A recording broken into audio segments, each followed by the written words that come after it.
Good morning guys, Teacher A here and welcome to Gurong Pinoy sa Amerika. So for today, ang lesson natin ay problem solving involving division of decimal numbers and money.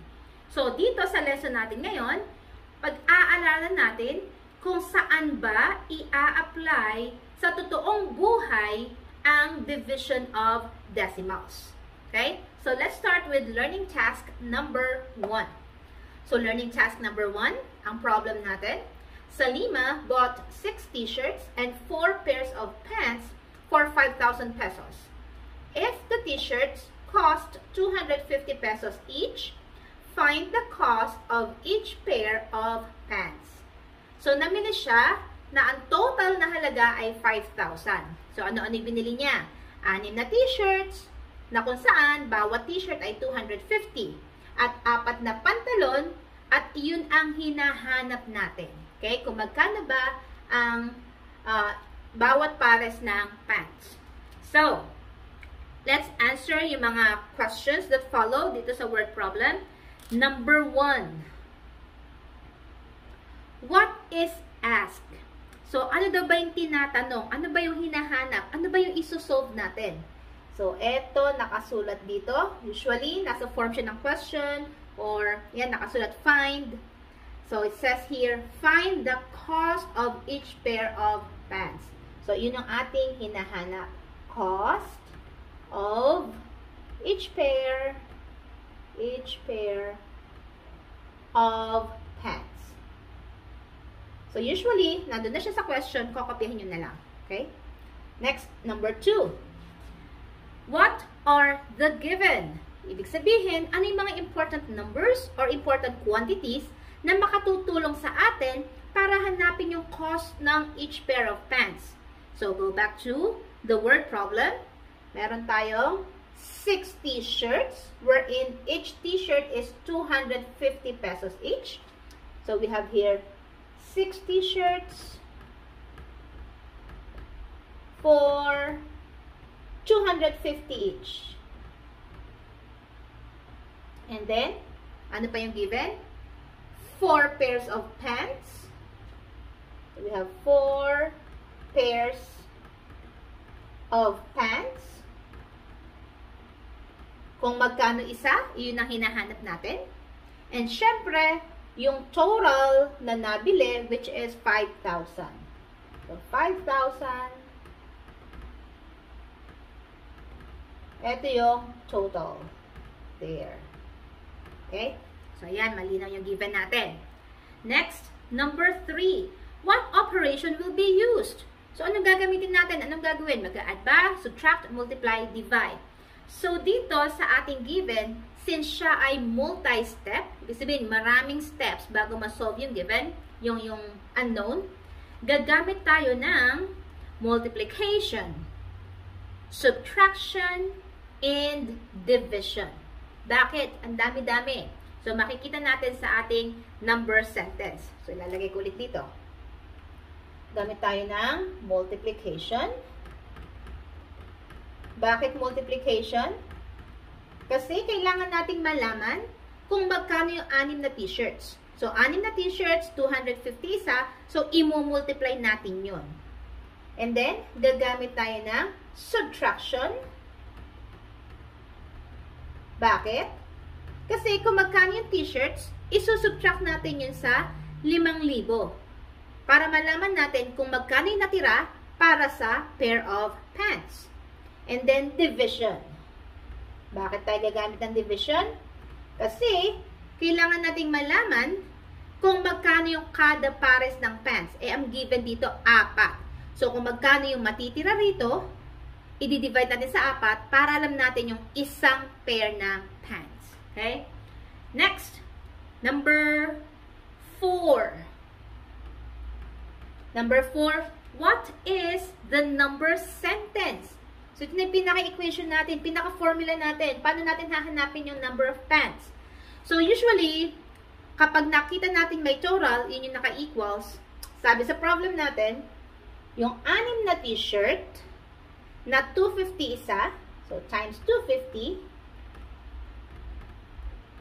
So, ito yung para sa t-shirt. Plus, yung presyo, kung ilan yung pantalon muna, 4, times kung ilan yung pants, which is yung nawawala. So, lalagay ko muna N. Kapag inad natin yung presyo nilang dalawa, equals 5,000. Yan. So, paano to? Yung N ay nasa gitna. So, iayos natin to para mahanap natin si N. So, N equals, para mahanap natin si N, mag-work tayo backwards. Yung total na napamili natin, which is 5,000, ima-minus natin doon yung presyo ng t-shirt. So, 6 na t-shirt, 250 isa. So, lagyan natin ng parenthesis, 6 times 250. Tapos, kung ano yung matitira dito, yun yung halaga ng lahat ng pantalon. So, lagyan natin ito. Then, divided by kung ilang pantalon, 4. Yan. So, ayusin ko nga, medyo hindi diretso. Ididiretso ko lang siya. Okay? So, we have, again, ang number sentence natin. Kaya ko lang dito. So, yung N, which is presyo ng kada pantalon, is equal to, kung magkano lahat ng napamili, which is 5,000, ima-minus natin doon yung presyo ng t-shirt, na 6 na t-shirt, 250 isa. So, kung ano yung matitira dito, i-divide natin sa 4 para malaman natin kung kung magkano ang kada pants. Yan. Medyo malinaw na. Yan. There you go. And then after that, ang last question, of course, is what is the answer to the problem? So, isosolve na natin to. So, first, uunahin natin yung nasa loob ng parenthesis. Yung 6 times 250. Magkano ba lahat-lahat yung napamili natin para sa t-shirt? So, we have, so first step, 250 times 6. So, we have here 0, 30, carry 3, 6 times 2 is 12, plus 3 is 15. So, 1,500 ang nagastos sa t-shirt. Okay? And then, para malaman yung nagastos sa pantalon, yung 5,000, yung total, minus yung nagastos sa t-shirt. So, we have 0, 0, this will become 4, 10 yun, 10 minus 5 is 5, 3, yan. So, therefore, yung sa pantalon na 4, ang presyo ay 3,500. Eh, ang tanong, magkano kada isa? So, ang gagawin natin, yung 3,500, may space pa ba ako? There. I-divide natin sa 4 para alam natin kung magkano isa. So, 35 divided by 4 is 8. 8 times 4 is 32. There. And then 5 minus natin. 5 minus 2 is 3. Bring down 0. 30 divided by 4 is 7. 7 times 4 is 28. Minus uli natin. That's 2. 0. 20 divided by 4 is 5. 5 times 4 is 20. Subtract. That's 0. So, therefore, ang halaga ng each pair of pants is 875. So, this is the cost of each pair of pants. So, there you go. So, yan ang sagot sa ating learning task number 1. Okay? Medyo complicated. Kaya lang, solve nyo lang siya, step by step, makukuha nyo yung sagot. Okay? Next, learning task number 2. Okay, learning task number 2. Solve the following problems. Write your answer in your notebook. So, number 1. Mang Simon has 1,548 eggs to be delivered to the sari-sari store. If the eggs are to be placed in small trays with 12 eggs each, how many trays will be needed? So, isa-isahin natin. Una, Ano ba yung hinahanap? Ano yung tinatanong? Kung ilan daw na trays yung kakailanganin. Okay? Ilang trays ang kailangan? Second, ano ba yung mga given? Ano yung mga important numbers na kailangan natin para ma-solve yung hinahanap? So, meron tayong 1,548 eggs total. And then, kada tray, merong 12 eggs each. Okay? Next, anong gagawin natin sa dalawang numbers na yon? Anong operation para ma-solve yung hinahanap? I-divide natin. Kasi mayroong 1,548 na eggs. And then, ihiwalay-hiwalay natin yon sa bawat tray, wherein kada tray ay 12 eggs.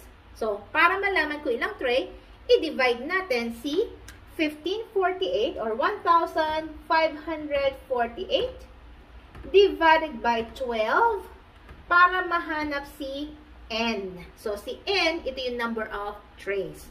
Okay? So, that's our number sentence.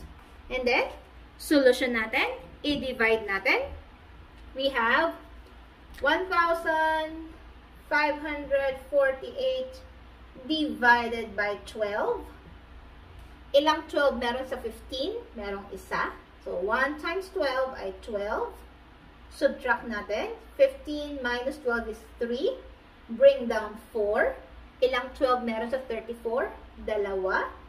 So, we have here 2 times 12 ay 24. Subtract uli natin. So, this will give us 10. Bring down 8.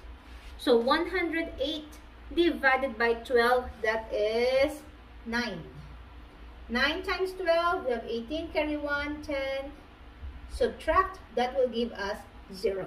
So, therefore, ang sagot natin ay 129 trays ang kailangan ni Mang Simon.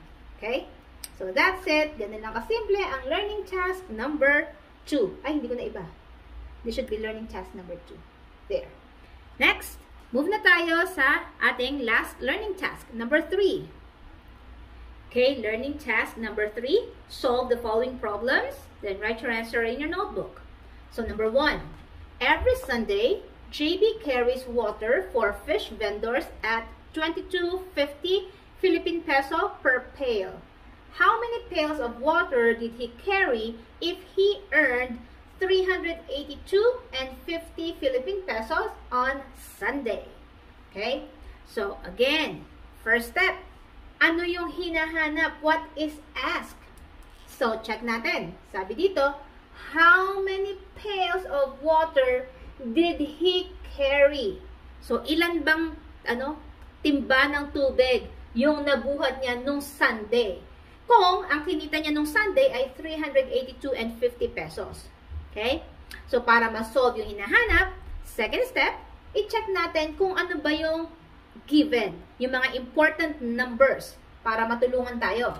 So, eto yon, 382.50, yung total na kinita niya no Sunday.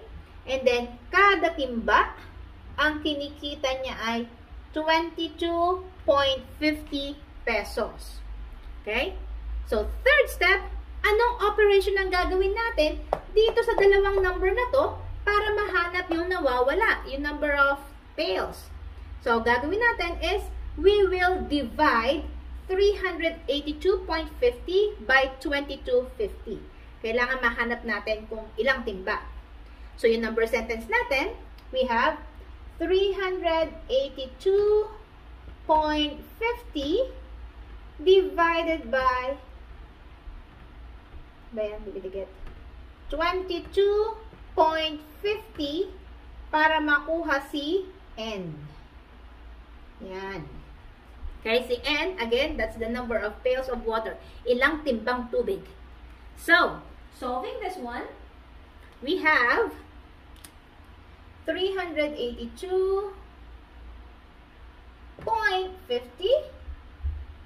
divided by 22.50. Again, sa pagdi-divide ng decimals, ang gagawin, yung divisor natin, it should be a whole number.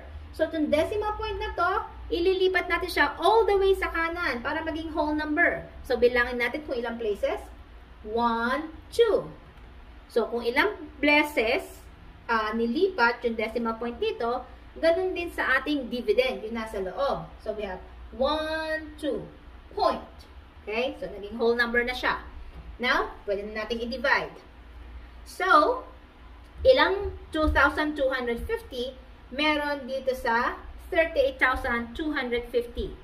Dito muna tayo, hanggang dito lang. So, sa 3,003, ito. There. 3,825 divided by 2,250. So, meron lang isa. So, 1 times 2,250 is 2,250. Then, subtract natin. 5 minus 0 is 5. 2 minus 5 cannot be. Makiram tayo sa 8. Magiging 7. Si 2, magiging 12. 12 minus 5 is 7. And then, 7 minus 2 is 5. And then, 3 minus 2 is 1. Then, after that, bring down 0. So, this time, meron tayong 15,750 divided by 2,250, and that is 7. So, 7 times 0, 0. 7 times 5, 35. Carry 3.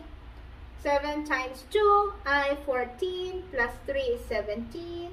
Carry 1. 7 times 2 is 14, plus 1 is 15.